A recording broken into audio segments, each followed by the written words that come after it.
Malam sudah larut, tapi lampu di ruang tengah rumah kecil itu masih menyala terang. Cahayanya menyorot tumpukan kain berwarna-warni di atas meja dan sesosok tubuh yang membungkuk di atas mesin jahit. Suara mesin jahit yang berderu pelan menjadi satu-satunya musik pengantar tidur di rumah itu. Sebuah melodi yang sudah sangat dikenal oleh Wina dan putrinya, Lala. Wina, perempuan berusia 35 tahun itu, merasakan punggungnya pegal dan matanya panas. Ia menghentikan laju mesinnya sejenak, meregangkan jemari tangannya yang kaku. Di sampingnya, setumpuk pakaian anak-anak yang sudah selesai dijahit tersusun rapi, siap untuk diantar ke butik langganannya besok pagi. Ini adalah pekerjaan keduanya, sumber penghasilan tambahan yang ia kerjakan setelah pulang dari pekerjaan utamanya sebagai staf administrasi di sebuah kantor kecil di pinggir kota Jakarta. Ia melirik ke arah jam dinding. Sudah hampir tengah malam. Napasnya terasa berat. Lelah sudah menjadi teman sehari-harinya. Sahabat yang tak pernah absen menyapanya setiap pagi dan memeluknya erat setiap malam. Namun, setiap kali rasa lelah itu mencoba meruntuhkan semangatnya, Wina akan memejamkan mata dan membayangkan satu wajah. Wajah putrinya, Lala. Lala yang berusia 9 tahun, dunianya, mataharinya, alasan dari semua kerja kerasnya. Lala kini tertidur pulas di kamar mungil mereka. Mungkin sedang memimpikan pensil warna baru atau kanvas putih yang luas. Senyum tipis terukir di bibir Wina. Untuk mimpi-mimpi Lala, rasa lelah ini tidak ada artinya. Perlahan, Wina bangkit dari kursinya, berjalan tanpa suara menuju kamarnya. Ia membuka pintu dengan hati-hati, tidak ingin membangunkan buah hatinya. Di dalam kamar yang remang-remang, Lala tertidur dengan damai, memeluk boneka kelinci usang kesayangannya. Di dinding sebelah tempat tidurnya, tertempel puluhan kertas gambar hasil karyanya. Gambar-gambar penuh warna yang ceria, gambar taman bunga dengan kupu-kupu raksasa, gambar istana di atas awan, juga gambar dirinya dan Wina sedang bergandengan tangan di bawah pelangi. Lala adalah seniman kecilnya. Bakatnya terlihat sejak ia pertama kali bisa memegang krayon. Dunianya penuh imajinasi. Dan tangannya begitu terampil menuangkan imajinasi itu ke atas kertas. Wina tahu, di dalam tubuh mungil putrinya itu, tersimpan bakat yang luar biasa. Bakat itu harus dipupuk, harus diberi jalan. Dan jalan itu membutuhkan biaya. Itulah sebabnya Wina bekerja tanpa kenal waktu. Itulah sebabnya ia rela melewatkan makan siang demi menghemat beberapa ribu rupiah. Semuanya bermuara pada satu tujuan. Satu angka yang tersimpan aman di dalam rekening bank yang ia namai, dana mimpi Lala. Setelah memastikan Lala nyaman dalam tidurnya, Wina kembali ke ruang tengah. Ia tidak melanjutkan jahitannya, melainkan duduk di sofa tua dan mengeluarkan ponselnya. Ia membuka aplikasi mobile banking, memasukkan kata sandinya dengan jemari yang sedikit gemetar karena lelah. Beberapa detik kemudian, sebuah angka muncul di layar. 150 juta rupiah. Wina menatap angka itu lama. Matanya berkaca-kaca. Setiap digit di angka itu adalah representasi dari tetesan keringatnya, jam tidurnya yang hilang, dan pengorbanan-pengorbanan kecil yang tak terhitung jumlahnya. Uang itu adalah benteng pertahanannya, jaminan masa depan untuk Lala. Dengan uang itu, Lala bisa masuk sekolah seni terbaik, bisa melanjutkan kuliah tanpa perlu khawatir soal biaya. Dengan uang itu, Lala bisa terbang bebas mengejar mimpinya, sebuah kemewahan yang tidak pernah Wina miliki. Hubungannya dengan keluarganya sendiri tidak pernah mudah. Ia adalah anak pertama, bayangan yang seringkali tak terlihat di samping adiknya, Amel. Amanda, nama lengkapnya, adalah bintang di keluarganya. Cantik, sukses, dan selalu tahu cara mendapatkan apa yang ia inginkan. Bunda, ibu mereka, tidak pernah berusaha menyembunyikan pilih kasihnya. Di mata Bunda, Amel adalah mahakarya, sementara Wina adalah sebuah sketsa yang belum selesai. Amel bekerja di sebuah perusahaan multinasional, penampilannya selalu glamor, dan media sosialnya penuh dengan foto-foto liburan mewah dan barang-barang bermerek. Dunianya begitu jauh berbeda dari dunia Wina yang hanya berkutat pada mesin jahit dan laporan kantor. Mereka jarang bicara, dan setiap kali bicara, Selalu ada jurang pemisah yang terasa begitu lebar di antara mereka. Wina sering merasa seperti penonton dalam kehidupan keluarganya sendiri, hanya melihat dari kejauhan. Ponselnya bergetar. Sebuah panggilan masuk. Nama, Bunda, tertera di layar.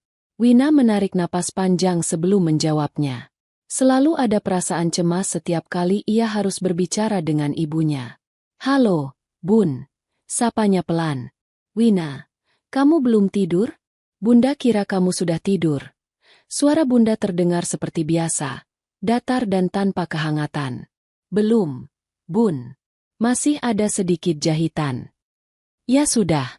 Bunda cuma mau kasih kabar.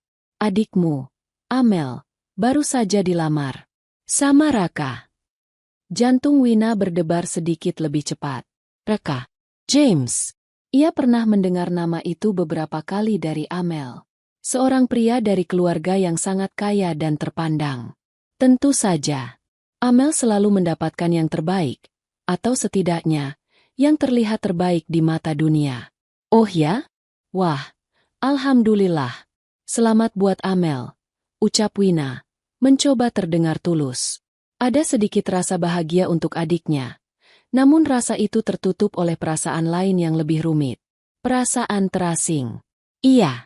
Pestanya akan diadakan besar-besaran, tentu saja. Keluarga Raka tidak mau yang biasa-biasa saja. Mereka mau yang terbaik untuk anak satu-satunya. Lanjut Bunda. Ada nada bangga yang tidak bisa disembunyikan dalam suaranya. Amel sangat bahagia. Akhirnya, hidupnya akan sempurna. Wina hanya bisa bergumam pelan. Sempurna. Kata itu terdengar begitu asing di telinganya. Baginya, hidup adalah perjuangan. Baginya, kebahagiaan adalah melihat Lala tertawa, bukan pesta mewah atau gaun yang mahal. "Nanti kalian datang, ya. Jangan pakai baju yang aneh-aneh. Malu-maluin nanti," kata Bunda lagi.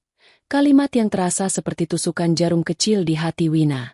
"Iya, Bun," jawab Wina singkat. Pembicaraan itu tidak berlangsung lama. Setelah telepon ditutup, Wina termenung dalam diam. Pengumuman pernikahan Amel seolah menjadi penegas sekali lagi tentang posisinya di dalam keluarga. Ia akan selalu menjadi Wina yang sederhana, Wina yang berjuang sendirian, Wina sang ibu tunggal. Sementara Amel akan selalu menjadi Amel yang bersinar, yang dunianya penuh kemewahan dan pujian. Wina kembali membuka galeri foto di ponselnya, menatap foto Lala yang sedang tersenyum lebar sambil memegang piala juara lomba menggambar tingkat sekolah. Senyum Lala adalah kesempurnaan baginya. Piala kecil itu lebih berharga dari semua perhiasan yang dimiliki Amel. Ia tahu jalan di depan akan semakin rumit dengan adanya pernikahan ini. Akan ada lebih banyak perbandingan, lebih banyak tuntutan. Tapi Wina menguatkan hatinya. Selama ia punya Lala, dan selama dana di rekening itu tetap aman, ia akan baik-baik saja. Dana itu bukan sekadar uang. Itu adalah tiket kebebasan untuk Lala. Tiket untuk keluar dari bayang-bayang dan membangun dunia versinya sendiri. Dunia yang penuh warna, seindah lukisan-lukisannya. Wina tidak akan membiarkan apapun atau siapapun merenggut tiket itu dari tangan putrinya. Ia berjanji pada dirinya sendiri malam itu, di tengah keheningan dan deru mesin jahit yang telah berhenti. Sejak pengumuman itu, dunia Bunda dan Amel seolah hanya berputar pada satu poros, pernikahan. Grup percakapan keluarga yang tadinya sepi, kini setiap hari dibanjiri foto-foto referensi gaun pengantin, dekorasi pelaminan, hingga contoh kue pernikahan bertingkat-tingkat. Wina hanya membaca, sesekali mengirimkan emoji jempol sebagai tanda bahwa ia melihatnya. Ia tidak punya banyak hal untuk dikomentari. Dunia itu terasa begitu jauh dari jangkauannya. Amel mulai merencanakan pernikahannya dengan sangat serius. Semua harus sempurna, mewah, dan pantas untuk dipamerkan. Vendor-vendor terbaik di Jakarta dipesan. Gedung termegah di pusat kota telah disewa.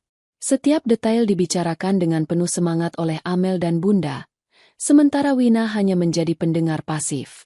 Ia mencoba menawarkan bantuan, hal-hal kecil yang mungkin bisa ia kerjakan, namun tawarannya seringkali diabaikan atau dijawab dengan, "Tidak usah, ini urusan vendor profesional." Wina tahu artinya. bantuannya, tenaganya, tidak cukup berkelas untuk pernikahan adiknya. Suatu akhir pekan, Wina mengajak Lala pergi ke sebuah pusat perbelanjaan sederhana. Ia harus membeli baju untuk acara pernikahan itu. Tentu bukan di butik desainer seperti yang mungkin akan dikenakan Amel, tapi setidaknya, baju yang pantas dan rapi. "Ibu, nanti di sana ada es krim coklat yang tinggi sekali," tanya Lala sambil berjalan riang di sampingnya. Matanya berbinar membayangkan pesta. Wina tersenyum dan mengusap rambut putrinya. "Mungkin ada, sayang. Nanti Lala boleh makan es krim. Tapi jangan banyak-banyak. Nanti batuk." "Asik." Lala juga mau lihat Tante Amel pakai baju putri raja. "Pasti cantik sekali ya, Bu." Hati Wina terasa hangat sekaligus perih. Kepolosan Lala adalah anugerah. Putrinya hanya melihat kebahagiaan dan keindahan, tanpa menyadari duri-duri tajam yang tersembunyi di baliknya. "Iya, sayang. Pasti cantik sekali." Mereka masuk ke sebuah toko pakaian. Wina dengan sabar memilih-milih gaun untuk Lala. Pilihannya jatuh pada sebuah gaun berwarna biru langit yang sederhana, dengan pita kecil di bagian pinggang. Saat Lala mencobanya, gaun itu terlihat begitu manis di tubuh mungilnya. Lala berputar-putar di depan cermin, tertawa senang. "Aku seperti Putri Elsa, Bu," serunya. Untuk dirinya sendiri, Wina memilih sebuah blus batik yang elegan namun tidak mencolok, dipadukan dengan rok panjang berwarna gelap. Sederhana, tapi sopan. Saat di kasir, Wina membayar dengan hati-hati, memastikan pengeluarannya tidak mengganggu alokasi dana untuk kebutuhan sehari-hari dan tabungannya. Setiap rupiah begitu berharga baginya. Meski hanya menjadi penonton, Wina tetap berusaha mendukung Amel dengan caranya sendiri. Ia mengirimkan makanan ke rumah saat tahu Amel dan Bunda sedang sibuk rapat dengan wedding organizer. Ia menelepon untuk menanyakan kabar, meskipun yang ia dengar hanyalah keluhan Amel tentang warna bunga yang tidak sesuai atau desainer yang sulit dihubungi. Wina mendengarkan dengan sabar, menelan semua komentar sinis yang sesekali terselip, seperti, "Kamu sih enak, Win, hidupnya santai. Tidak perlu pusing mikirin hal-hal penting seperti ini." Wina hanya tersenyum tipis mendengarnya. Entai, adiknya tidak tahu bahwa setiap malam ia harus berkejaran dengan waktu, menyelesaikan jahitan demi jahitan untuk menutupi biaya sekolah Lala bulan depan. Suatu sore, saat Wina sedang membantu Lala mengerjakan pekerjaan rumahnya, Lala tiba-tiba mendapat sebuah ide. "Ibu, sebentar lagi kan Tante Amel menikah. Lala mau kasih hadiah," katanya dengan mata berbinar. "Oh ya? Memangnya Lala mau kasih apa?" Lala berlari ke kamarnya dan kembali dengan membawa peralatan menggambarnya. Ia mengeluarkan kertas karton tebal, spidol warna-warni, dan beberapa pita kecil. Lala mau buat kartu ucapan yang paling bagus sedunia. Selama beberapa hari berikutnya, membuat kartu itu menjadi proyek rahasia Lala. Ia mengerjakannya dengan sangat teliti. Ia menggambar karikatur Amel dan Raka yang sedang tersenyum, dengan latar belakang pelaminan penuh bunga. Ia menghias setiap sudut kartu dengan detail-detail kecil yang cantik. Di bagian dalamnya, dengan tulisan tangannya yang masih sedikit miring, ia menulis, "Untuk Tante Amel dan Om Raka, selamat menikah. Semoga bahagia selamanya. Dari Lala." Saat kartu itu selesai, Wina merasa sangat terharu. Karya sederhana itu dibuat dengan cinta yang begitu tulus. Akhir pekan itu, mereka pergi ke rumah Bunda untuk mengantarkan beberapa pesanan kue yang dititipkan teman Wina. Itu adalah kesempatan yang pas untuk memberikan kartu dari Lala. Amel sedang berada di sana, sibuk memilih foto-foto pre-wedding di laptopnya. Lala, dengan sedikit malu-malu, mendekati bibinya dan menyodorkan kartu buatannya. "Ini buat Tante Amel," cicitnya pelan. Amel mengalihkan pandangannya dari layar laptop, menatap kartu di tangan Lala dengan alis terangkat. Ia mengambilnya. Hening sejenak saat Amel membuka dan melihat isi kartu itu. Wina menahan napas, khawatir adiknya akan memberikan komentar yang menyakitkan. Namun, di luar dugaan, ekspresi wajah Amel melembut. Seulas senyum tipis yang tulus terukir di bibirnya. "Wah, bagus sekali, Lala. Ini kamu yang buat sendiri?" Lala mengangguk dengan semangat. Wajahnya bersemu merah karena senang. Pintar sekali kamu. Terima kasih ya, sayang, kata Amel, sambil mengusap kepala Lala. Itu adalah momen kehangatan yang langka di antara mereka. Untuk sesaat, Wina merasa dinding es di antara ia dan adiknya sedikit mencair. Bunda yang melihat dari dapur pun ikut tersenyum. Memang Lala ini ada-ada saja bakatnya, komentar Bunda. Amel menatap kartu itu sekali lagi, membolak-baliknya. Sebuah ide tiba-tiba muncul di kepalanya. Lala, gambarmu kan bagus. Tante boleh minta tolong tidak? Minta tolong apa, Tante? Tanya Lala, antusias. Nanti di meja utama, meja keluarga, Tante mau ada kartu ucapan terima kasih untuk tamu-tamu spesial. Kalau dibuatkan oleh Lala, pasti lebih personal dan unik. Lala mau buatkan untuk Tante? Ada sekitar 10 kartu. Pinta Amel dengan suara manis. Mata Lala langsung berbinar. Diberi tugas penting untuk pernikahan bibinya adalah sebuah kehormatan besar baginya. Mau. Lala mau, Tante. Wina sedikit ragu. Ia tahu betapa perfeksionisnya Amel. Ia takut jika nanti hasilnya tidak sesuai ekspektasi adiknya. Lala yang akan kena semprot. Tapi melihat wajah putrinya yang begitu bahagia, ia tidak tega untuk menolak. Lagi pula, mungkin ini adalah cara Amel untuk melibatkan mereka, untuk membuat Lala merasa menjadi bagian dari hari besarnya. Tentu saja dia mau. Mel, anggap saja itu hadiah pernikahan tambahan dari kami, kata Wina akhirnya, mencoba terdengar ceria. Baguslah, tidak perlu yang terlalu rumit. Yang penting manis dan personal, kata Amel, sebelum kembali sibuk dengan laptopnya. Momen kehangatan itu berlalu secepat datangnya. Malam itu, Lala tidak bisa tidur karena terlalu bersemangat. Ia sudah merancang ide-ide di kepalanya. Bunga apa yang akan ia gambar? Warna apa yang akan ia gunakan?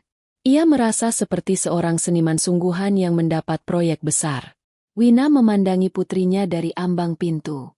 Ada perasaan bangga yang membuncah di dadanya. Namun di sudut hatinya yang paling dalam, ada sedikit rasa cemas yang tak bisa ia jelaskan.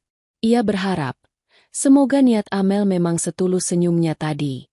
Semoga undangan untuk berkontribusi ini bukanlah sebuah undangan yang dipenuhi duri-duri tersembunyi. Ia membuang jauh-jauh pikiran buruk itu dan memilih untuk percaya pada setitik kebaikan yang baru saja ia lihat dari adiknya. Untuk kebahagiaan Lala, ia rela berharap. Beberapa minggu sebelum hari pernikahan, ponsel Wina berdering di tengah-tengah kesibukannya menyortir bonbon di kantor. Nama Bunda muncul di layar. Wina sedikit mengernyit. Firasatnya mendadak tidak enak. Bunda jarang sekali meneleponnya di jam kerja. Halo, Bun, sapanya. Berusaha menjaga suaranya tetap tenang. Wina, kamu sibuk tidak? Nanti malam ada acara? Tanya Bunda. Suaranya terdengar lebih ramah dari biasanya. Keramahan yang justru membuat Wina semakin waspada. Nanti malam aku harus menyelesaikan beberapa jahitan. Bun, ada apa? Sudah, tunda saja jahitanmu itu. Penting mana jahitan sama keluarga? Kata Bunda dengan nada memerintah yang terselubung. Nanti malam kita makan di luar. Di restoran Grand Royal yang baru buka itu. Bunda mau ada pertemuan keluarga penting. Kamu, Amel, Bunda, kita bertiga. Wina terdiam sejenak. Restoran Grand Royal. Ia pernah melihatnya saat melintas di kawasan bisnis Sudirman. Restoran mewah dengan lampu-lampu kristal yang berkilauan terlihat dari luar jendela kacanya yang besar. Tempat itu bukan untuk kalangan sepertinya.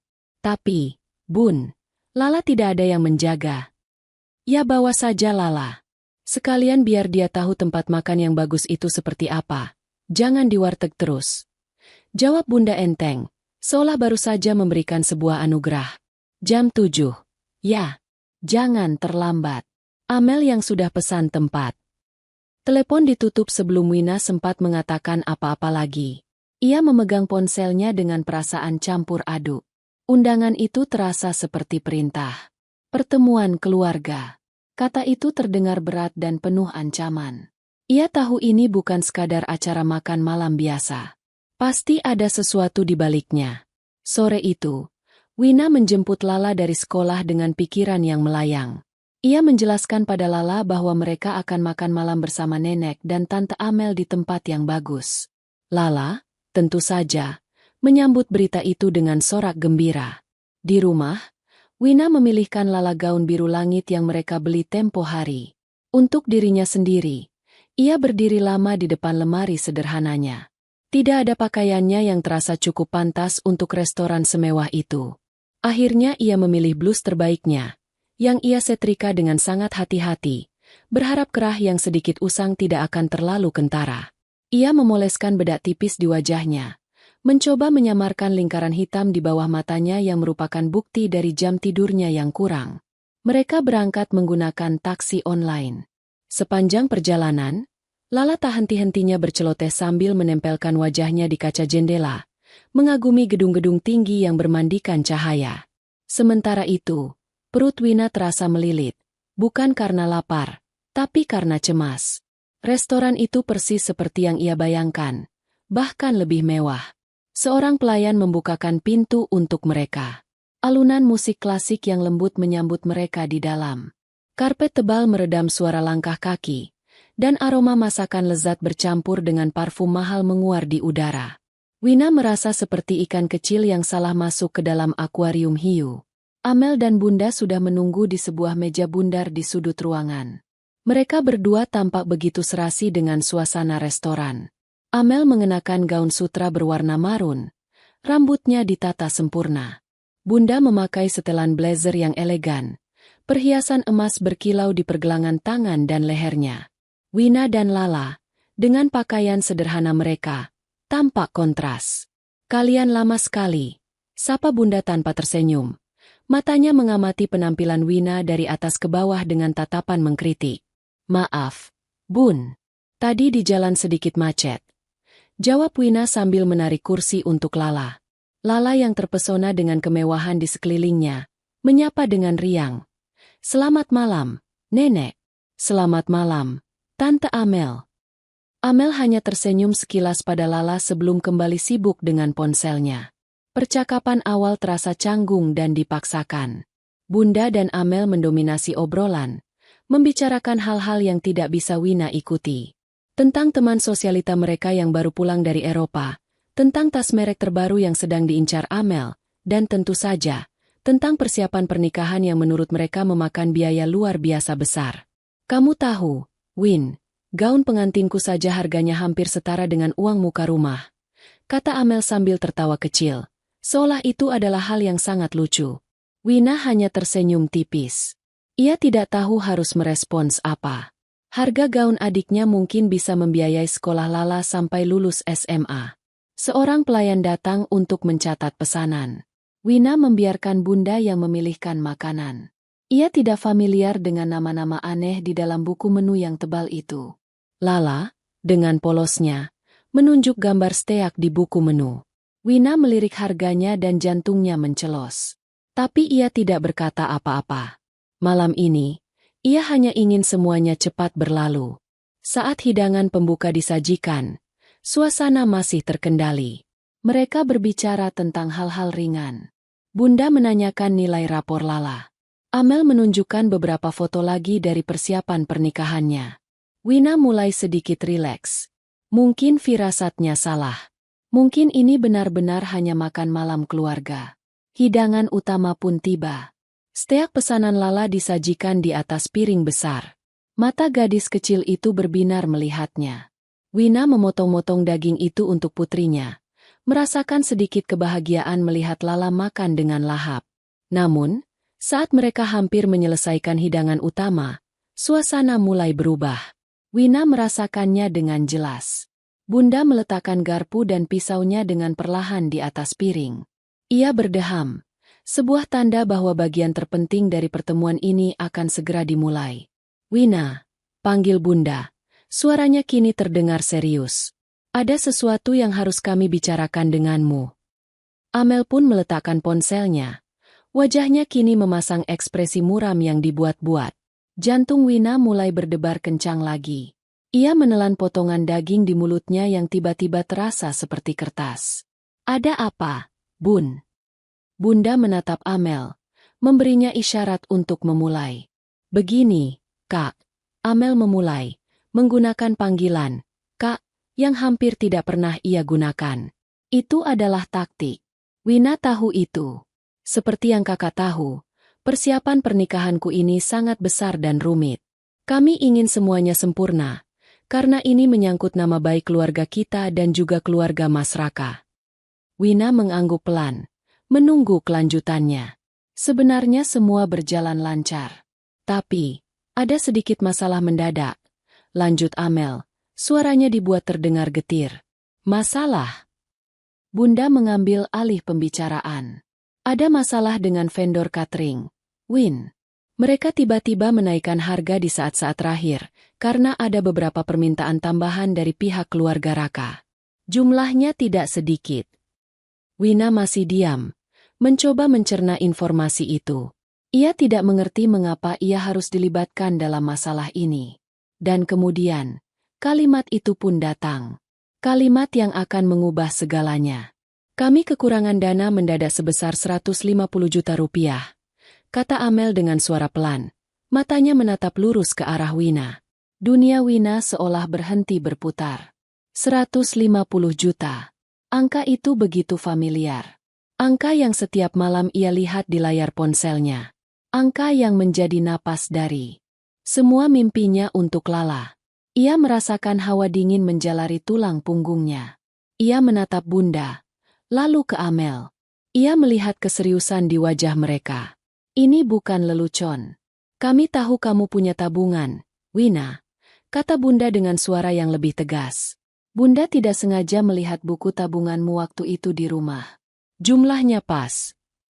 Wina merasa seperti ditelanjangi di tengah keramaian. Tabungan pribadinya, benteng rahasianya, telah diketahui. Ia merasa dikhianati.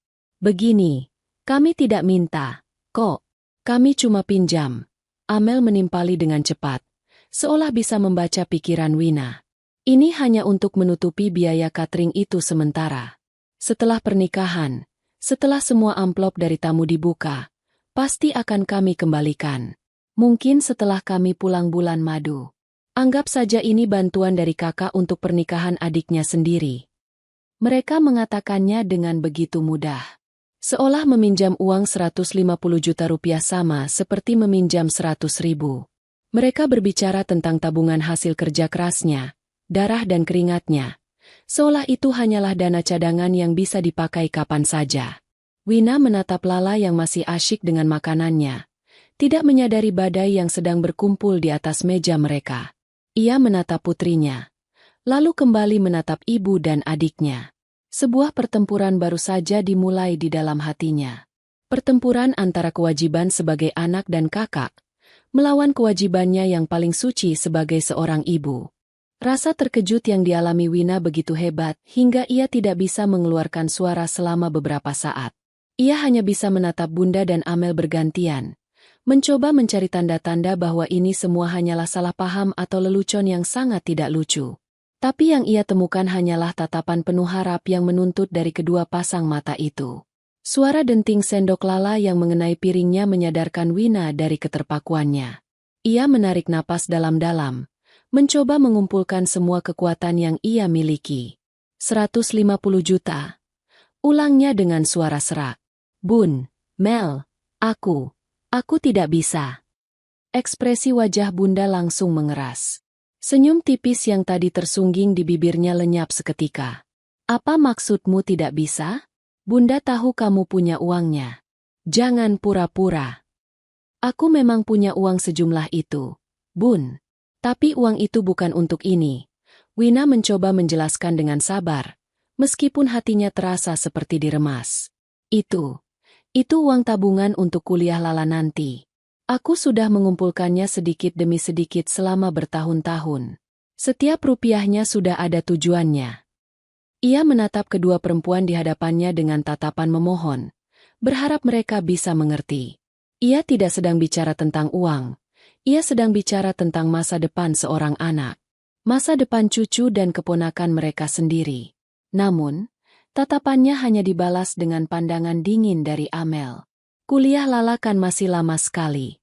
Kak, masih hampir 10 tahun lagi. Ini pernikahan cuma sekali seumur hidup. Masalah ini darurat.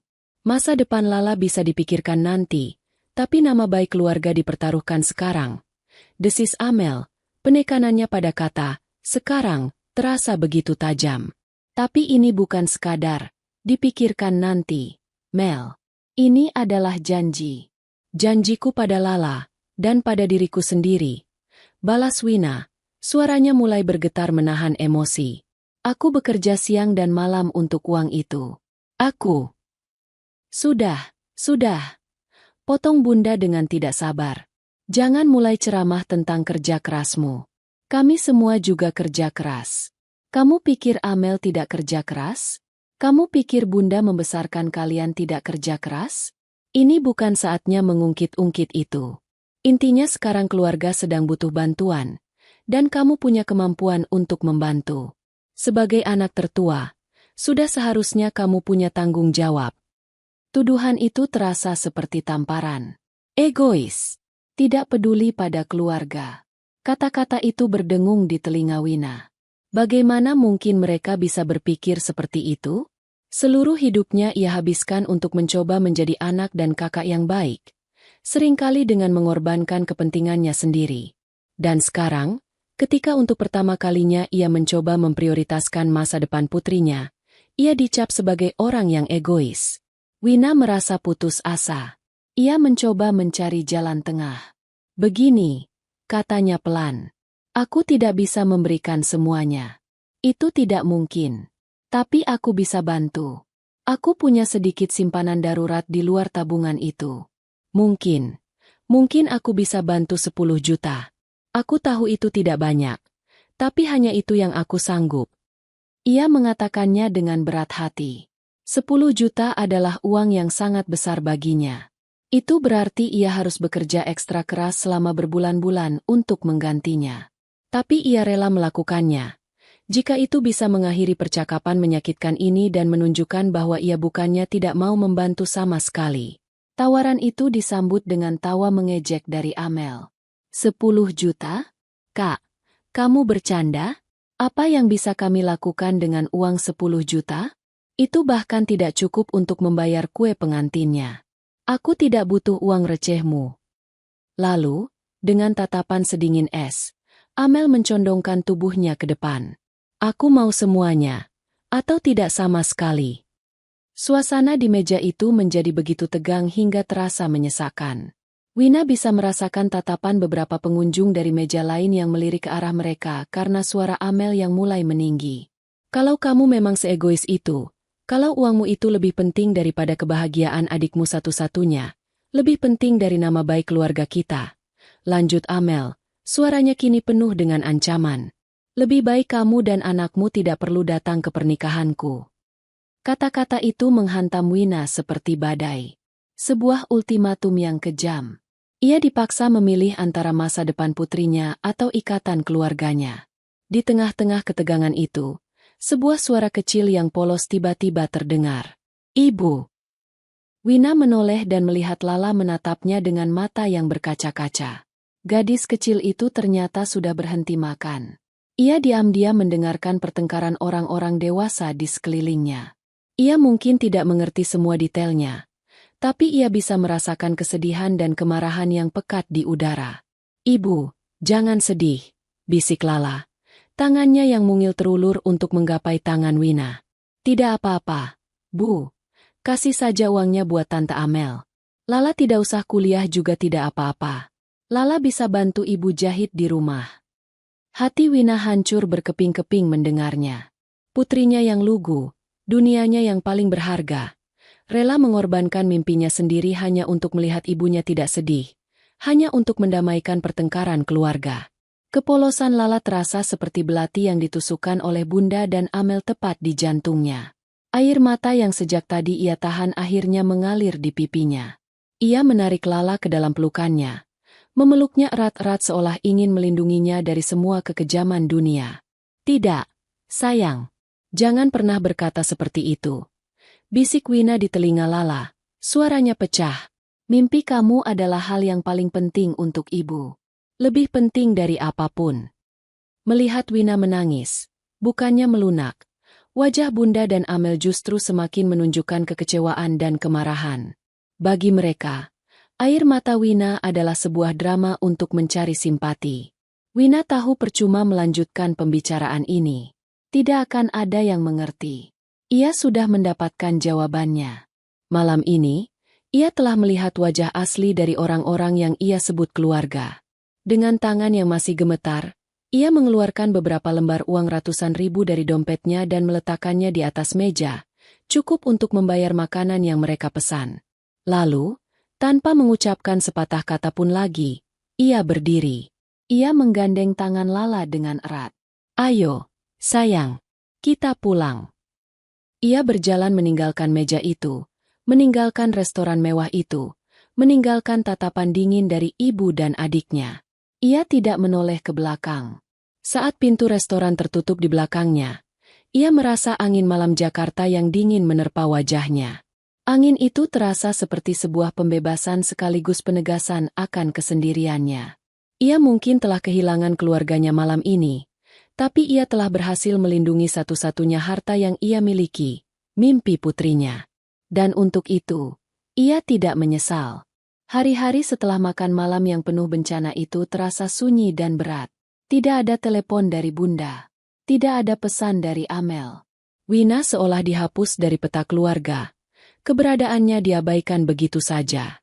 Keheningan itu, di satu sisi, memberinya sedikit ruang untuk bernapas. Namun di sisi lain, terasa seperti hukuman yang dingin dan kejam. Setiap malam, Wina berbaring di tempat tidurnya, menatap langit-langit kamarnya yang retak, dan memutar ulang percakapan di restoran itu di kepalanya. Haruskah ia datang ke pernikahan itu? Sebagian dari dirinya ingin berteriak tidak. Untuk apa datang ke sebuah perayaan di mana kehadirannya tidak diinginkan? Untuk apa menyaksikan kebahagiaan orang yang telah melukainya begitu dalam? Hatinya yang lelah ingin sekali menarik selimut dan bersembunyi dari dunia. Namun, ada Lala. Lala tidak tahu menahu tentang ultimatum yang diberikan bibinya. Yang ia tahu hanyalah ia sudah menyelesaikan tugas pentingnya. Dengan penuh kebanggaan, ia menunjukkan 10 kartu ucapan yang telah ia buat dengan susah payah kepada Wina. Setiap kartu memiliki gambar yang berbeda, bunga-bungaan mungil, sepasang merpati, lonceng pernikahan, semua digambar dengan detail dan penuh warna.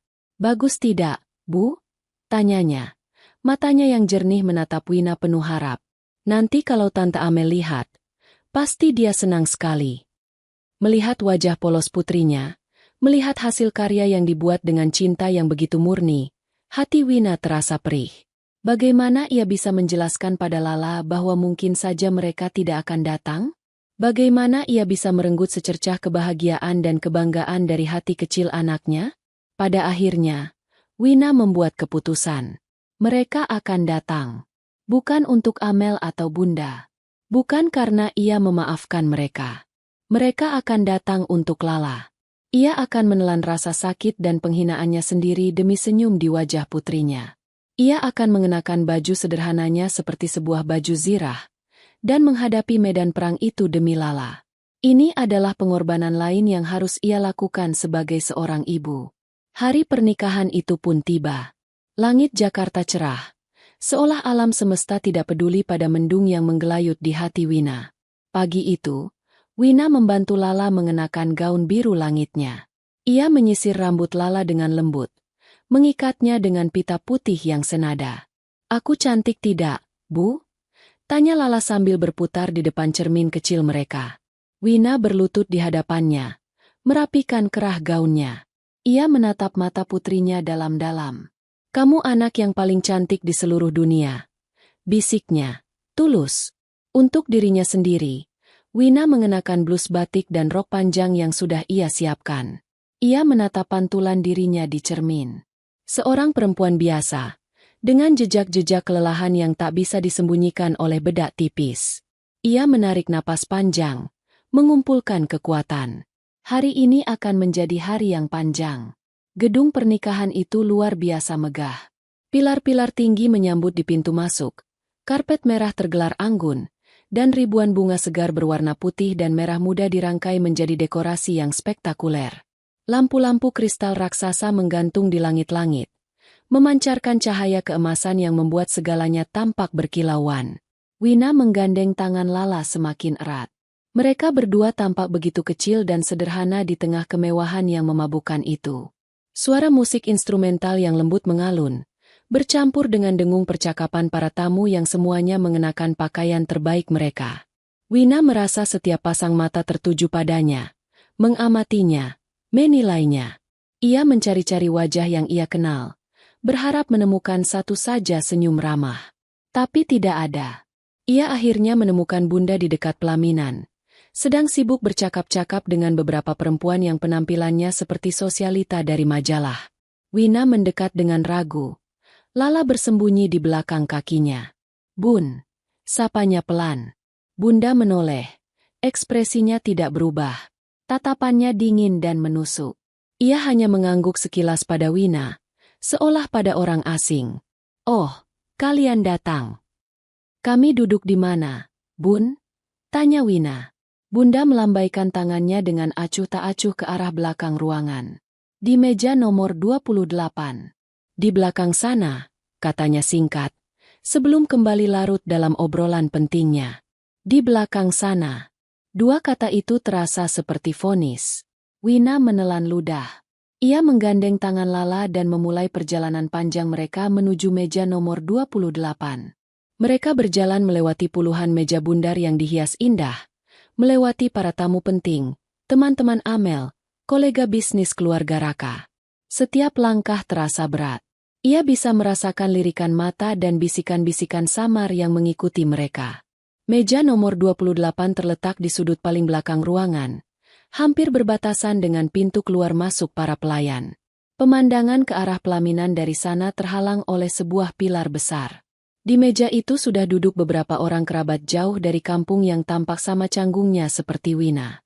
Wina mencoba tersenyum pada mereka saat ia dan Lala duduk. Hatinya terasa sesak. Ini adalah penghinaan yang dilakukan secara terang-terangan. Ia dan putrinya sengaja diasingkan, disembunyikan di sudut ruangan yang gelap. Dari tempatnya duduk, Wina bisa melihat teman-teman Amel, para pengiring pengantin yang cantik-cantik, berkumpul tidak jauh darinya. Mereka tertawa dan berbisik. Sesekali, salah satu dari mereka melirik ke arah Wina. Meskipun tidak bisa mendengar dengan jelas, Wina bisa merangkai sendiri kalimat-kalimat yang mungkin mereka ucapkan. "Itu loh kakaknya Amel. Kasihannya, hidupnya susah. Dengar-dengar sih dia cemburu sama Amel, makanya hubungannya tidak baik. Pantesan bajunya biasa banget.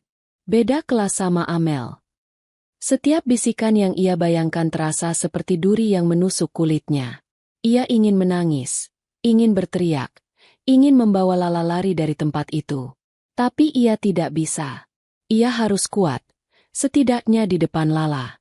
Ia mengeluarkan buku gambar kecil dan beberapa pensil warna dari tasnya, memberikannya pada Lala agar putrinya itu punya kesibukan. Prosesi akad nikah pun dimulai. Wina hanya bisa melihat punggung para tamu yang berdiri di depannya. Suara penghulu terdengar sayup-sayup. Begitu pula dengan suara Raka saat mengucapkan ijab kabul. Ia tidak bisa melihat wajah Amel saat adiknya itu kini sah menjadi seorang istri. Saat semua tamu bertepuk tangan dan bersorak gembira, Wina hanya bisa termangu dalam diam. Ia melihat sebuah keluarga baru sedang merayakan kebahagiaan mereka di atas pelaminan yang megah. Dan ia merasa begitu jauh, begitu terasing. Seolah ia berasal dari planet yang berbeda. Ia menggenggam tangan Lala yang sedang asyik menggambar. Tangan kecil yang hangat itu menjadi satu-satunya sumber kekuatannya. Pelaminan itu mungkin tampak indah dari kejauhan, penuh dengan bunga dan cahaya. Tapi bagi Wina, pelaminan itu terasa penuh dengan duri-duri tak kasat mata yang siap melukainya kapan saja. Dan ia tahu, hari ini masih belum berakhir. Setelah prosesi akad nikah selesai, suasana di dalam gedung berubah. Musik yang tadinya lembut kini berganti menjadi alunan lagu-lagu pop yang lebih ceria.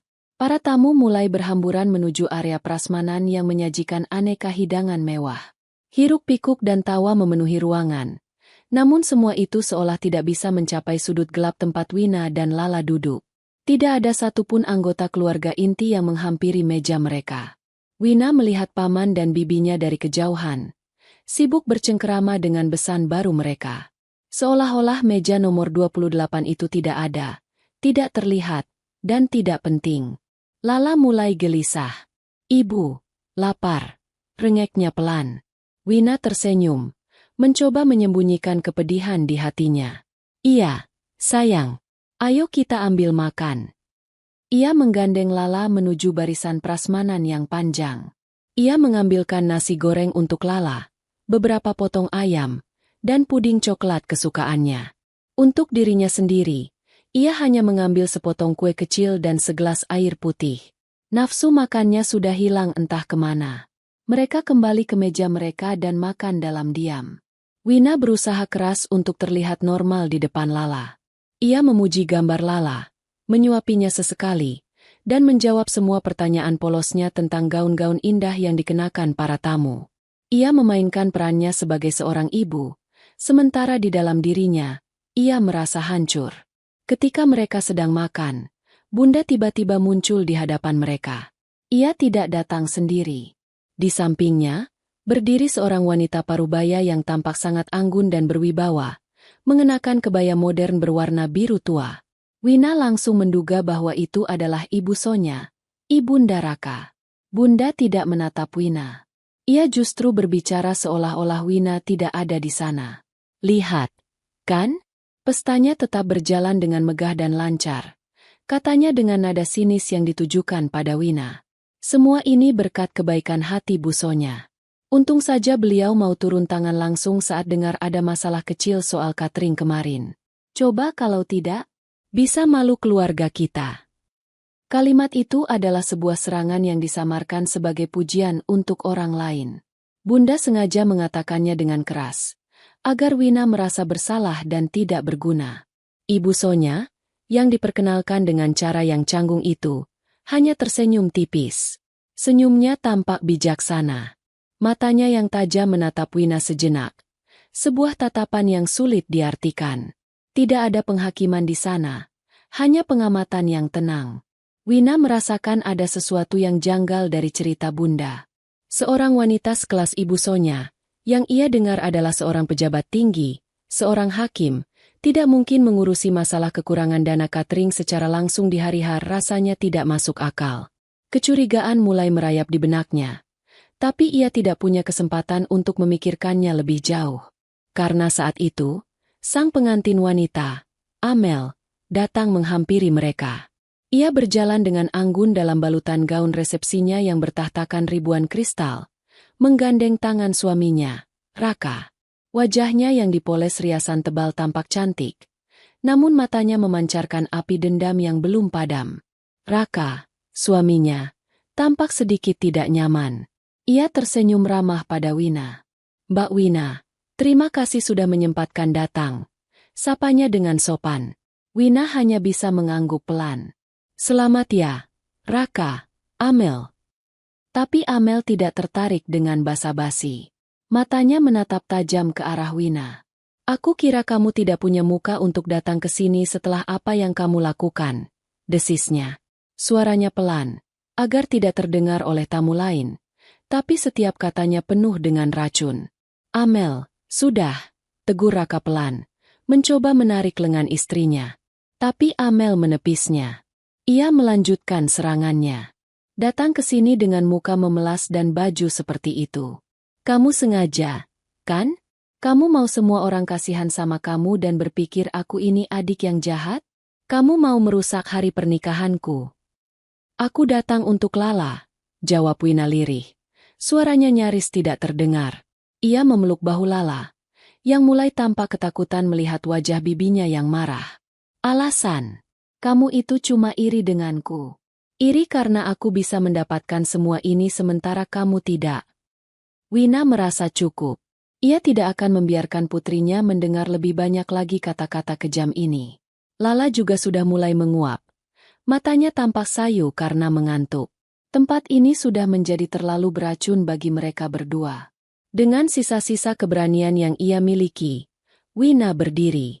Ia menatap Amel dan Raka dengan tenang. Amel, Raka, sekali lagi selamat atas pernikahan kalian. Kami mendoakan yang terbaik, katanya, mencoba menjaga martabatnya. Maaf, kami harus pamit pulang sekarang. Lala sudah sangat mengantuk. Ia meraih tasnya dan menggandeng tangan Lala. Keputusan Wina untuk pulang ternyata adalah pemicu ledakan yang sebenarnya.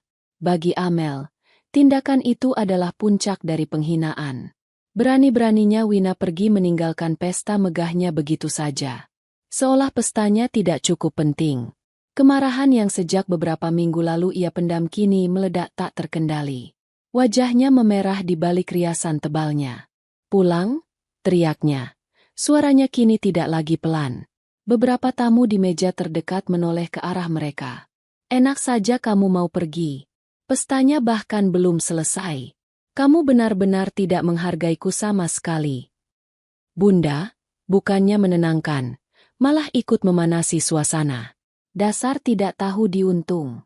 Sudah bagus diundang, malah mau pulang cepat-cepat. Raka tampak panik. Ia mencoba menenangkan istrinya. Sayang, sudah, biarkan Mbak Wina pulang kalau Lala memang mengantuk. Jangan buat keributan di sini. Tapi amarah Amel sudah mencapai puncaknya. Matanya yang nyalang tidak lagi menatap Wina. Tatapannya kini terkunci pada sosok kecil yang bersembunyi di belakang Wina. Pada Lala. Seolah-olah, anak kecil tak berdosa itu adalah sumber dari semua masalah dan kekecewaannya. Semua ini gara-gara kamu, bentaknya. Jarinya menunjuk lurus ke arah Wina dan Lala. Ruangan itu terasa semakin sunyi di sekitar mereka. Ketegangan terasa begitu pekat hingga bisa diiris dengan pisau. Wina merasakan firasat buruk yang luar biasa. Ia memeluk Lala semakin erat, mencoba membentuk perisai dengan tubuhnya. Tapi ia tahu, badai akan segera datang. Dan kali ini, ia tidak yakin bisa melindungi putrinya. Kemarahan Amel adalah api yang melahap segalanya. Akal sehat, sopan santun, bahkan citra pengantin sempurna yang susah payah ia bangun sepanjang hari, semuanya lenyap dalam sekejap mata. Teriakan terakhirnya yang penuh murka membuat musik berhenti total. Para pemain di panggung kecil saling pandang dengan bingung. Ratusan pasang mata tamu kini tidak lagi tertuju pada pelaminan, melainkan pada drama nyata yang sedang berlangsung di sudut ruangan. Wina merasakan tatapan-tatapan itu seperti jarum. Ia hanya ingin pergi, membawa Lala keluar dari neraka ini. Tapi tubuh Amel yang bergaun megah itu kini menjadi penghalang. Sebuah tembok amarah yang tidak bisa ia tembus. Amel, sudah cukup, kata Wina gemetar. Ia menarik Lala lebih dekat ke belakang tubuhnya. Jangan permalukan dirimu sendiri. Permalukan diriku? Amel tertawa. Tapi suaranya terdengar seperti jeritan. Kamu yang mempermalukanku. Kamu dan anakmu. Dan kemudian, dalam gerakan yang begitu cepat dan tidak terduga, Amel menerjang maju. Ia tidak menyentuh Wina. Sasarannya lebih kecil, lebih rapuh. Tangannya yang dihiasi kuku-kuku panjang yang dicat merah, menyambar dan mencengkeram rambut Lala dengan kasar. Ah! Jeritan Lala yang melengking dan penuh rasa sakit merobek keheningan di dalam gedung. Itu bukan tangisan anak manja. Itu adalah jeritan ketakutan dan kesakitan yang murni. Mata Lala membelalak. Air mata langsung membanjiri wajahnya. Naluri keibuan Wina meledak. Ia menerjang balik, mencoba melepaskan cengkeraman brutal Amel dari kepala putrinya. Lepaskan anakku. Amel, lepaskan dia. Raungnya. Tidak lagi peduli pada siapapun yang melihat atau mendengar. Tapi sebuah kekuatan lain menahannya. Bunda, ibunya sendiri, dengan wajah keras seperti batu, memegang lengannya erat-erat, menghalanginya untuk menolong Lala. Wina, diam. Kamu yang memulai semua ini. Jangan bikin keributan lebih besar lagi. Desis Bunda, cengkeramannya di lengan Wina terasa menyakitkan. Bunda, apa yang Bunda lakukan? Lepaskan aku. Dia menyakiti Lala. Wina meronta. Tidak percaya bahwa ibunya sendiri tega menghalanginya melindungi anaknya, cucunya sendiri. Sementara Wina tertahan, Amel, yang kini seperti kesetanan, menyeret Lala yang menangis meraung-raung beberapa langkah. Tubuh kecil Lala tidak berdaya melawan kekuatan orang dewasa yang sedang kalap itu. "Ini yang kamu mau, kan? Ini!" teriak Amel. Wajahnya memerah padam. Lalu ia melakukan hal yang tak terbayangkan. Dengan satu sentakan kuat, ia membanting tubuh kecil Lala ke samping. Di sana ada dinding partisi yang dihiasi bunga-bunga artifisial. Punggung Lala menghantam dinding itu dengan bunyi gedebuk yang pelan namun mengerikan. Tangisan Lala berubah menjadi isak tangis yang tersengal-sengal, penuh kengerian. Seluruh ruangan menahan napas.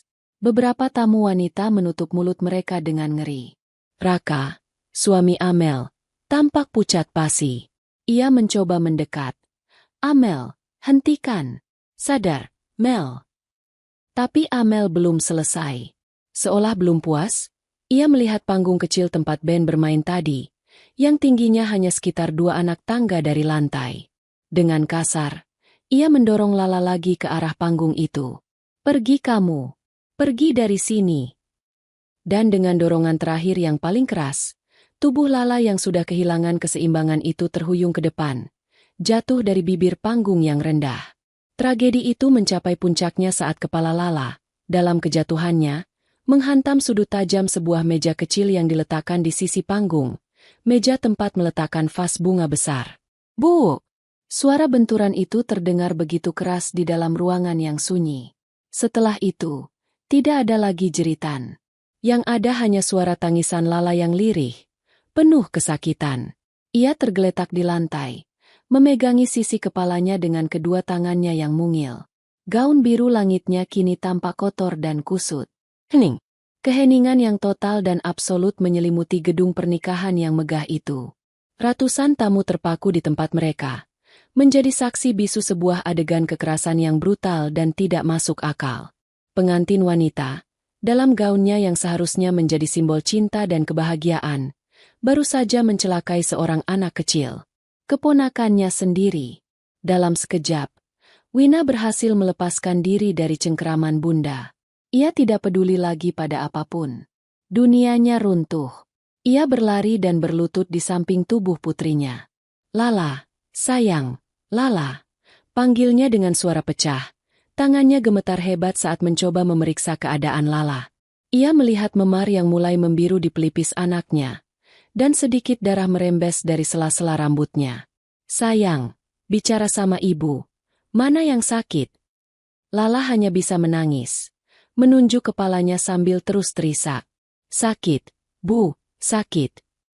Wina memeluk tubuh mungil itu, mencoba menyalurkan seluruh kekuatan dan kehangatan yang ia miliki, meskipun tubuhnya sendiri terasa dingin seperti es. Ia mengutuk dirinya sendiri. Ia seharusnya tidak datang. Ia seharusnya melindungi Lala dengan membawanya jauh-jauh dari tempat ini, dari orang-orang ini. Ia mengangkat kepalanya dan menatap Amel. Adiknya berdiri terpaku di atas panggung kecil. Gaunnya yang putih bersih kini ternoda oleh perbuatannya yang keji.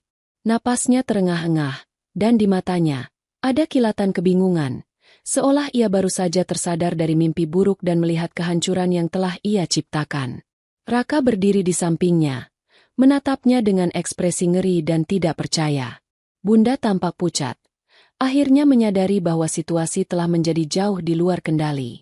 Wina tidak merasakan apa-apa lagi selain kebencian dan kepedihan yang meluap-luap. Di tengah reruntuhan pesta pernikahan adiknya, di atas lantai marmer yang dingin, sambil memeluk putrinya yang terluka, Wina bersumpah dalam hati. Ia tidak akan pernah memaafkan mereka. Tidak akan pernah. Keheningan yang mengerikan itu pecah menjadi riak-riak kepanikan. Para tamu mulai berbisik dengan ngeri. Beberapa mengeluarkan ponsel mereka, entah untuk menelepon bantuan atau merekam pemandangan yang kacau itu. Musik yang telah mati kini digantikan oleh suara tangisan Lala yang pilu dan isak tangis Wina yang tertahan. Raka akhirnya bergerak. Wajahnya penuh penyesalan dan kemarahan. "Amel, apa yang sudah kamu lakukan? Kamu sudah gila?" Tanyanya pada istrinya. Suaranya bergetar.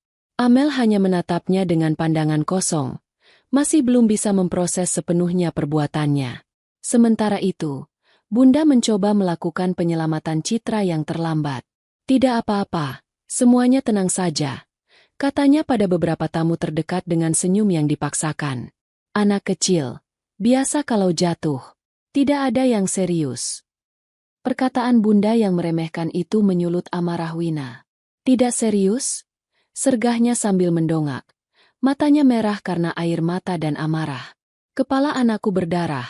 Dan Bunda bilang ini tidak serius. Tepat pada saat kekacauan itu mencapai puncaknya, sebuah suara yang tenang namun penuh wibawa membelah kerumunan. Beri jalan. Semua orang menoleh. Ibu Sonya berjalan menembus kerumunan tamu dengan langkah yang mantap dan raut wajah yang serius. Ia rupanya baru saja kembali dari luar untuk menerima telepon penting, dan langsung dihadapkan pada pemandangan horor ini. Ia melihat Lala yang menangis di pelukan Wina, dan ia melihat Amel yang berdiri seperti patung di atas panggung. Matanya yang tajam langsung memahami apa yang telah terjadi. Ia tidak membuang waktu untuk bertanya pada anaknya atau besannya. Prioritasnya jelas. Ia langsung berlutut di sisi lain Wina, mengabaikan gaun kebayanya yang mahal mungkin akan kotor. Ibu Wina, saya Ibu Sonya, katanya dengan suara yang menenangkan. Jangan banyak gerakan putri Anda. Biarkan saya lihat lukanya. Wina, yang sedang panik, tertegun sejenak melihat ketenangan wanita itu. Ada aura otoritas yang membuat orang mau tidak mau menurutinya. Dengan tangan gemetar, Wina sedikit menyingkir agar Ibu Sonya bisa melihat luka Lala. Ibu Sonya memeriksa pelipis Lala dengan tatapan terlatih. Lalu ia mendongak dan menyapukan pandangannya ke seluruh ruangan. Apakah ada dokter yang hadir di antara para tamu? Tanyanya dengan suara lantang dan jelas. Seorang pria paruh baya dengan cepat maju. Saya dokter, Bu. Dokter umum. Tolong periksa anak ini segera. Perintah Ibu Sonya. Dokter itu segera berlutut, mengeluarkan senter kecil dari sakunya dan memeriksa pupil mata Lala. Ia mengajukan beberapa pertanyaan lembut pada Lala, yang dijawab dengan isakan. Setelah beberapa menit melakukan pemeriksaan awal, ia menatap Ibu Sonya dan Wina. Benturannya cukup keras. Pupilnya merespons sedikit lambat. Ada kemungkinan gegar otak ringan, katanya dengan nada serius. Anak ini harus segera dibawa ke rumah sakit untuk pemeriksaan lebih lanjut. CT scan untuk memastikan tidak ada pendarahan di dalam. Jantung Wina terasa seperti berhenti berdetak. Gegar otak. Kata itu terdengar begitu menakutkan. Ibu Sonya mengangguk. Wajahnya tetap tenang seolah sudah terbiasa menghadapi situasi darurat. Terima kasih, dokter. Ia kemudian mengeluarkan ponselnya dan dengan cepat menghubungi seseorang. Siapkan mobil saya di lobi sekarang. Kita ke rumah sakit Siloam.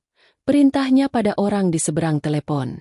Setelah memastikan transportasi aman, ia menoleh pada Wina. Ibu Wina, kita bawa Lala ke rumah sakit sekarang. Semua biaya akan saya tanggung. Jangan khawatirkan apapun. Kemudian, setelah memastikan Lala akan segera ditangani, Ibu Sonya berdiri. Ia meluruskan kembali kebayanya dan berjalan perlahan menuju panggung kecil tempat Amel, Raka, dan Bunda masih berdiri membeku. Kini, perhatiannya beralih pada pelaku. Ia berhenti tepat di hadapan mereka. Ia tidak meninggikan suaranya. Ia berbicara dengan nada yang datar, dingin, dan mematikan. Sebelumnya, mungkin banyak yang tidak tahu profesi saya. Ia memulai. Suaranya yang tenang terdengar jelas di seluruh ruangan yang senyap. Perkenalkan, nama saya Sonya Halim. Dan pekerjaan saya sehari-hari adalah sebagai hakim di pengadilan tinggi, dengan spesialisasi hukum keluarga dan perlindungan anak. Pengakuan itu mendarat seperti bom. Wajah Amel berubah dari pucat menjadi seputih kertas. Bunda ternganga. Matanya membelalak tak percaya. Besan yang selama ini ia bangga-banggakan ternyata adalah seorang penegak hukum tingkat tinggi. Apa yang baru saja saya saksikan dengan mata kepala saya sendiri, dan juga disaksikan oleh ratusan tamu yang terhormat di sini. Lanjut Ibu Sonya, matanya menatap lurus ke arah Amel. Bukan lagi pertengkaran keluarga. Bukan lagi drama pernikahan. Yang baru saja terjadi adalah tindak pidana serius berdasarkan Undang-Undang Perlindungan Anak Nomor 35 Tahun 2014. Ia berhenti sejenak, membiarkan kata-katanya meresap. Kekerasan fisik terhadap anak di bawah umur, yang mengakibatkan luka-luka, adalah sebuah kejahatan. Ancaman hukumannya bukan main-main. Pelakunya bisa dipenjara. Setiap kata yang keluar dari mulut Ibu Sonya terasa seperti palu godam yang menghantam Amel dan Bunda. Mereka tidak bisa membantah. Mereka tidak bisa berdalih. Mereka baru saja melakukan sebuah kejahatan di hadapan seorang hakim. Raka, panggil Ibu Sonya, kini menatap anaknya dengan ekspresi kecewa yang mendalam. Ibu sangat kecewa. Tapi sekarang bukan waktunya membahas itu. Tugasmu adalah memastikan istrimu tidak pergi kemana-mana. Kemudian ia kembali menatap Bunda. Dan Anda, Bu, sebagai seorang nenek, Anda seharusnya melindungi cucu Anda, bukan malah menghalangi ibunya saat dia mencoba menolong. Perilaku Anda juga tercatat. Akhirnya, seorang petugas keamanan gedung dan sopir pribadi Ibu Sonya tiba. Ibu Sonya memberikan instruksi dengan cepat dan efisien. Bawa Ibu Wina dan putrinya ke mobil saya. Antar mereka ke unit gawat darurat. Saya akan menyusul, katanya pada sopirnya. Lalu ia menoleh pada Wina. Pergilah, Bu. Temani putri Anda. Dia membutuhkan ibunya sekarang. Wina, dengan air mata yang masih mengalir, hanya bisa membisikkan kata, terima kasih, yang nyaris tak terdengar. Dengan bantuan petugas keamanan, ia menggendong Lala dengan hati-hati. Saat ia berjalan keluar dari ruangan itu, ia melewati pelaminan yang megah, melewati kue pernikahan yang menjulang tinggi, melewati semua simbol kebahagiaan yang kini terasa seperti sebuah lelucon yang kejam. Pintu ballroom tertutup di belakangnya, meredam suara kekacauan yang ia tinggalkan. Di dalam gendongannya, Lala menyandarkan kepalanya yang sakit di bahu ibunya. Untuk pertama kalinya setelah sekian lama, Wina merasa tidak lagi sendirian dalam perjuangannya. Ia tidak tahu apa yang akan terjadi selanjutnya, tapi ia tahu satu hal, seorang hakim telah turun tangan. Dan keadilan, mungkin saja, akan segera menemukan jalannya. Lorong rumah sakit terasa dingin dan steril. Bau antiseptik yang tajam menusuk hidung, dan satu-satunya suara adalah derit sepatu perawat di lantai linoleum dan bunyi bip mesin-mesin dari balik tirai-tirai putih. Wina duduk di kursi besi yang dingin di luar ruang gawat darurat, memeluk dirinya sendiri. Setiap bunyi bip itu seolah berirama dengan detak jantungnya yang tak karuan. Ia telah menjawab pertanyaan yang sama berulang kali dari perawat dan dokter. Nama Lala, usianya, alergi yang ia miliki, dan kronologi kejadiannya. Setiap kali ia harus mengulang cerita tentang bagaimana Lala jatuh, sebuah luka baru terasa menggores hatinya. Setelah penantian yang terasa seperti selamanya, seorang dokter muda keluar menemuinya. Wajahnya tampak lelah namun menenangkan. Dengan ibu dari Ananda Lili, Wina langsung berdiri. Iya, saya ibunya. Bagaimana keadaan anak saya, Dok? Secara umum kondisinya stabil, Bu, kata dokter itu dengan tenang. Hasil CT scan menunjukkan tidak ada pendarahan internal atau keretakan di tengkorak. Syukurlah. Tapi benturannya memang cukup signifikan. Kami mendiagnosisnya sebagai gegar otak ringan. Kami akan memindahkannya ke ruang perawatan untuk observasi selama 1 atau 2 malam ke depan. Kami perlu memantau kondisinya. Pastikan tidak ada gejala lanjutan seperti mual parah atau pusing yang berlebihan. Wina merasakan sedikit kelegaan mengalir di tubuhnya. Setidaknya tidak ada cedera yang lebih parah. Ia menghela napas panjang yang gemetar. Boleh saya menemuinya sekarang? Tentu, Bu. Dia sudah di bilik nomor 3.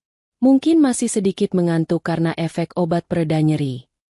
Wina mengucapkan terima kasih dan segera berjalan menuju bilik yang ditunjuk. Di sana, di atas ranjang rumah sakit yang terlalu besar untuk tubuhnya, Lala terbaring dengan mata terpejam. Ada perban kecil menempel di pelipisnya. Selang infus terpasang di punggung tangannya yang mungil. Melihatnya terbaring tak berdaya seperti itu membuat hati Wina kembali terasa sesak. Ia menarik kursi dan duduk di samping ranjang, menggenggam tangan Lala yang tidak diinfus. Tangan itu terasa hangat. Ia mengelusnya dengan lembut. Air matanya kembali menetes tanpa bisa ia cegah. "Maafin ibu, sayang. Maafin ibu," bisiknya lirih. Lebih pada dirinya sendiri daripada pada Lala yang sedang tertidur. Ia duduk di sana dalam keheningan selama hampir 1 jam, hanya memandangi wajah damai putrinya, sampai sebuah suara pelan memanggil namanya. "Mbak Wina." Wina menoleh. Di ambang pintu bilik, Raka berdiri. Ia sudah tidak lagi mengenakan setelan pengantinnya yang mewah. Kini ia hanya memakai kemeja putih yang tampak kusut dan celana panjang hitam. Wajahnya pucat, matanya merah, dan ada raut kelelahan dan rasa bersalah yang begitu dalam di sana. Wina tidak menjawab. Ia hanya menatap Raka dengan pandangan dingin. Saat ini, pria itu adalah representasi dari keluarga yang telah menghancurkan kepolosan anaknya. Raka sepertinya mengerti. Ia tidak berani melangkah lebih jauh. Ia hanya berdiri di ambang pintu dengan canggung. "Bagaimana? Bagaimana keadaan Lala?" "Gegar otak ringan," jawab Wina singkat. Suaranya datar tanpa emosi. Raka memejamkan matanya sejenak, seolah kata-kata itu adalah sebuah pukulan fisik baginya. "Ya Tuhan, saya minta maaf, Mbak.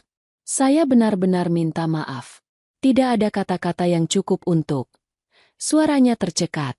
Wina tetap diam. Permintaan maaf terasa begitu murah saat ini. Melihat Wina tidak merespons, Raka melangkah masuk dengan ragu. Ia berhenti di kaki ranjang, menatap Lala dengan penuh penyesalan. Dia anak yang sangat manis. Dia tidak pantas menerima ini. Lalu ia menatap Wina. Matanya berkaca-kaca. "Ini semua salah saya juga, Mbak. Saya suaminya. Seharusnya saya bisa menghentikannya. Seharusnya saya lebih tegas. Saya gagal melindungi kalian berdua di sana. Saya minta maaf."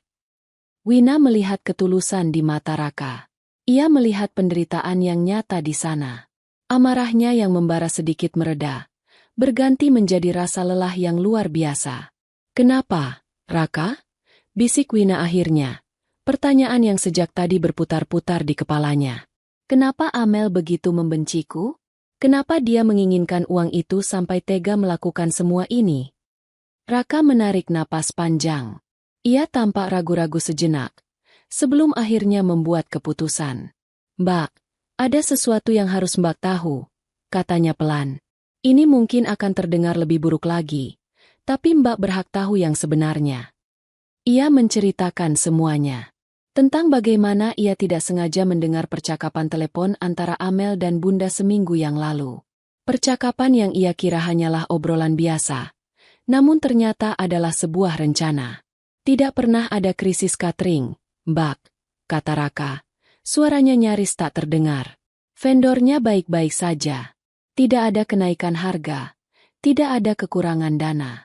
Semuanya sudah lunas saya bayar sejak sebulan yang lalu." Wina menatapnya. Tidak mengerti. "Lalu, untuk apa uang itu?"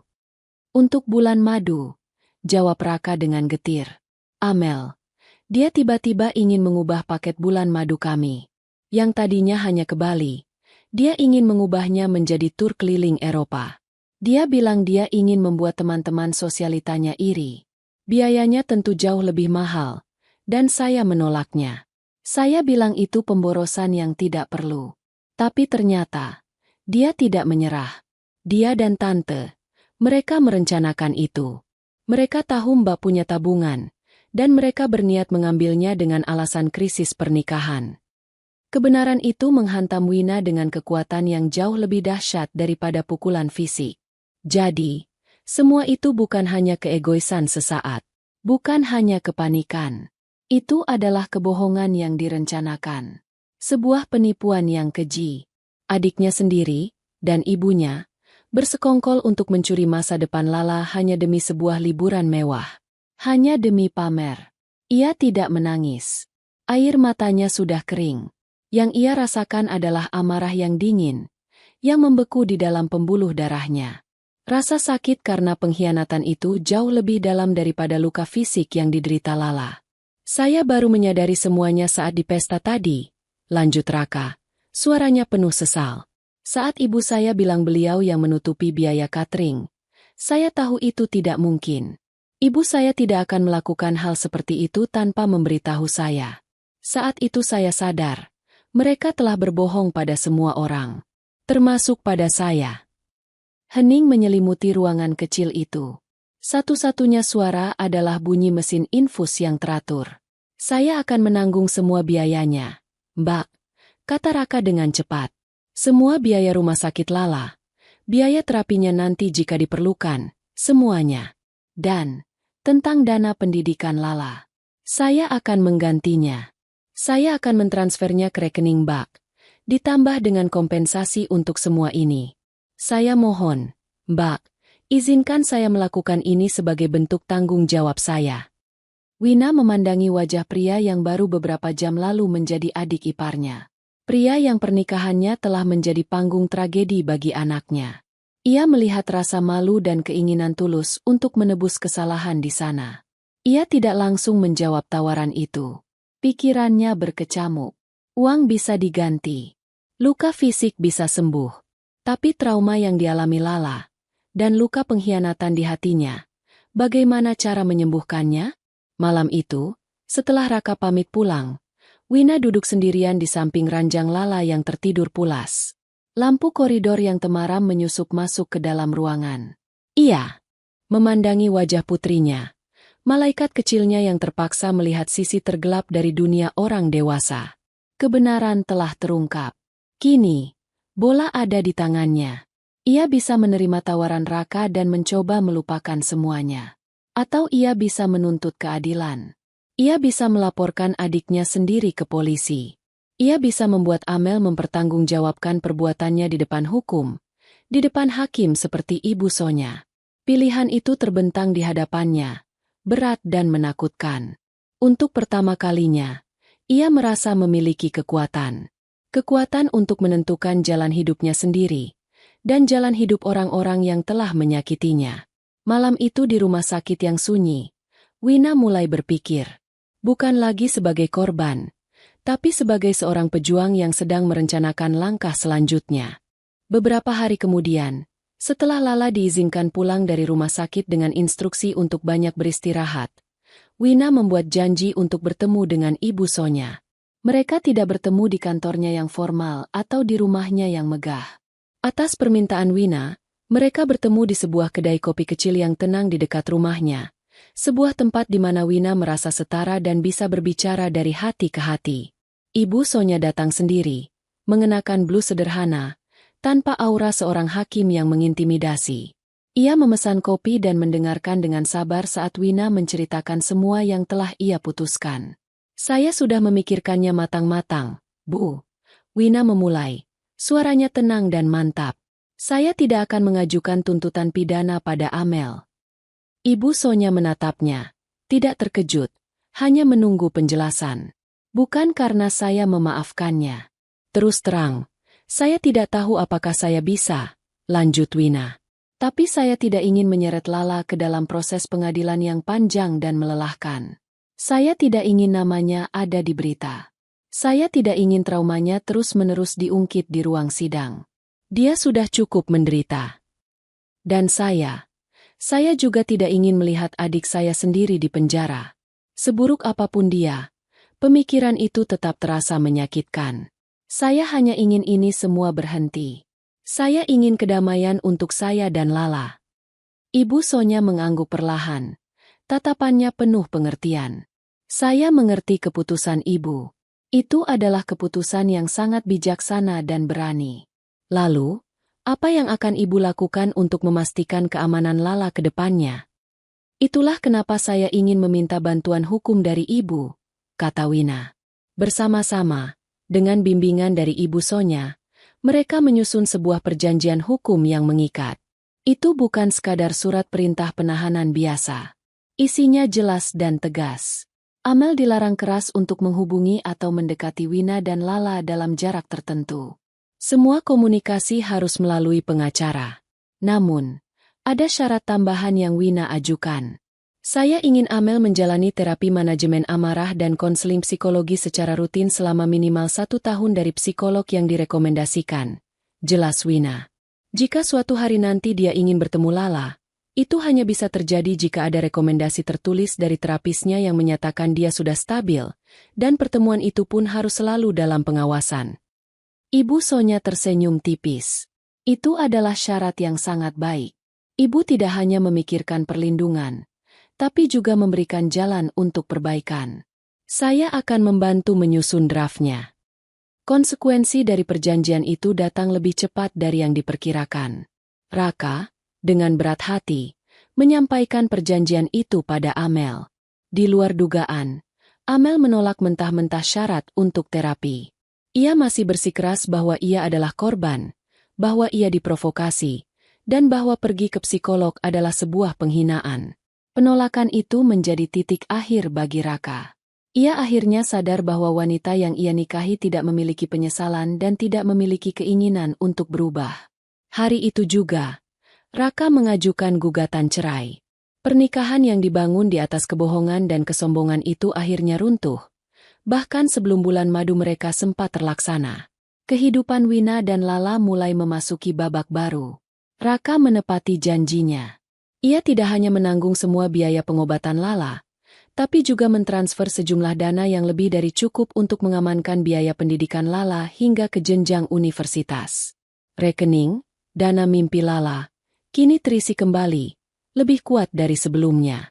Ibu Sonya, yang melihat ketegaran dan integritas dalam diri Wina, melakukan lebih dari sekadar memberi nasihat hukum. Beberapa minggu kemudian, ia menawarkan Wina pekerjaan di yayasan sosial yang ia pimpin, sebagai koordinator program. Pekerjaan itu memiliki jam kerja yang teratur, gaji yang jauh lebih baik, dan lingkungan kerja yang suportif. Untuk pertama kalinya, Wina bisa berhenti dari pekerjaan menjahitnya di malam hari. Ia kini punya waktu dan energi lebih untuk Lala. Lala sendiri memulai perjalanannya menuju pemulihan. Dengan bantuan terapis anak yang lembut dan sabar, ia perlahan-lahan memproses trauma yang ia alami. Buku gambarnya yang sempat kosong, kini mulai terisi kembali. Awalnya hanya goresan-goresan gelap tanpa bentuk. Namun seiring berjalannya waktu, warna-warna cerah mulai muncul kembali. Kupu-kupu, pelangi, dan taman bunga kembali menghiasi kertas-kertas gambarnya.